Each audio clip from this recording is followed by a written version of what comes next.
नमस्कार बंधुगण आपण मानकु कुकिंग तड़का को स्वागत जनाऊँगी। बंधुगण आज मु आपण मानकु चूड़ा और सुजी रे तैयारी गोटे जलखिया करी देखिबी। अति सहज रे कम समय रे जलखियाटी तैयारी हो जाए, पिला मानकु बहुत पसंद आसीबो। चलंतु वीडियो टिके आरंभ करिबा। जदि आपण मानकु आज रो मो वीडियो भल लागिबो ताहाले मो चैनल को सब्सक्राइब करंतु।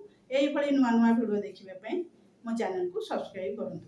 चलंतु आरंभ करिबा वीडियोटी।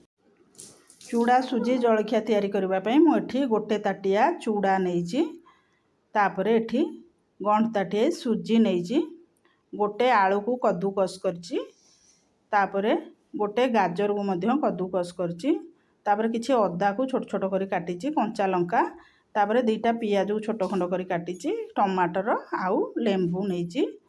प्रथमे आमे चूड़ा को गोटे जगार रखिकी ताकू भल करी 3-4 धुआ आमे करिबा।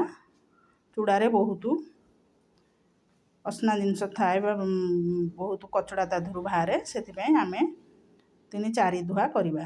कर सारिकी मु गोटे जगह को रखी दउची। चूड़ा तक सबू भल करी चूड़ा को आपण 3-4 थर धोइबे। तापरे मु सेथिरे एबे सुजी गंठ गिनाई रखिथिली ताकू देई दउची। देई सारिकी तापरे एबे आमे किछि पानी देइकिरी आमे सुजी की चूड़ा को 5-6 मिनिट पई ताकू टिके बतुरिबा को दबा। देखंतु चूड़ा सुजी हमर मु गोळेई देली, तापरे मु ताकू घोड़ेई किरी 5 मिनिट पई रखुची। 5 मिनिट हमर हेई गलानी। आपण देखंतु चूड़ा और सुजी हमर केते सुंदर भाबे फुली गलानी। तापरे एबे मु सेथिरे सब परिबा पके। प्रथम मु आलू पकाउची, तापरे गाजर आउ टमाटर, एठी मु 2टा टमाटर छोट साइज करी काटिची, टमाटर पियाज तापरे कंचा लंका आउ अदा सब जाक आमे एबे ता धरे पकई दबा चूड़ारे।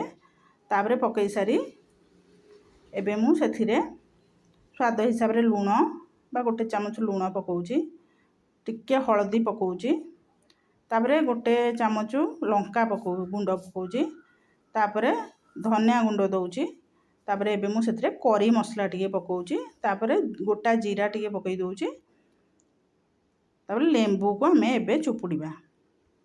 लेंबू देले जलखियाटा बहुत टेस्ट लगी थाए, टिके खट्टा अंश आसीबो, बहुत बढ़िया लागिबो खाइबा पई। तापरे देखंतु एबे मु टिके ताकू हाथ रे गोलौची। एथरे मु एथरे मु करी मसला पकईची, आपण चाहिले एथरे मध्य चिकन मसला पकई परिबे। पकई करी एबे आमे भलो करी चूड़ा को सुजी की आउ सो परिबा आ मसला जहा पकईजे भलो करी आमे एबे हाथ रे ताकू चकटिबा।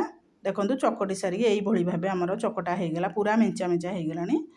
तापरे एबे मु कड़ाई बसई करी गैस लगाउची। हमर कड़ाई गरम हेले सेथिरे मु किछि तेल देई दउची।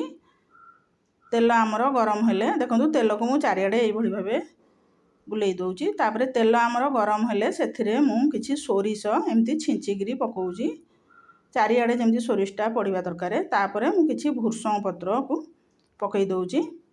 पकई सारी गिरी एबे आमे एई भली भाबे हाथ रे गोल गोल करी गिरी जलखिया टिकी दबा बा बरा को मुआको सुजी चूड़ा बरा कहूची, आपण जहा कहि परिबे। तापरे एई भली भाबे आमे ताकू गोल गोल करी गिरी सब जाक कड़ाई रे दबा। आपण आपण हिसाब रे छोट बड़ करि परिबे। मु एई भली साइज करूची। ये जलखियाटी पिला मानकू बहुत पसंद आसीबो, बहुत टेस्ट लगी थाए। आकु आपण घरे निश्चय तैयारी करिवे। देखंतु हमरो 3-4 मिनिट परे आमे देखिबा जलखिया टिके उल्टेई दबा। मु गैस केते स्लो रे रखीची, कारण गैस स्लो रे रखिकरी आकु तैयारी कले ये भलो भाबे होई थाए। नले गैस को जदि हाई दे देबे आपण भीतर सिझी पारिबोनी। हमर जो चूड़ा सुजी बा परिबा जो पके से एते सिझी पारिबोनी, सेत में गैस को टिके स्लो रे रखिकी आकु तैयारी करिवे।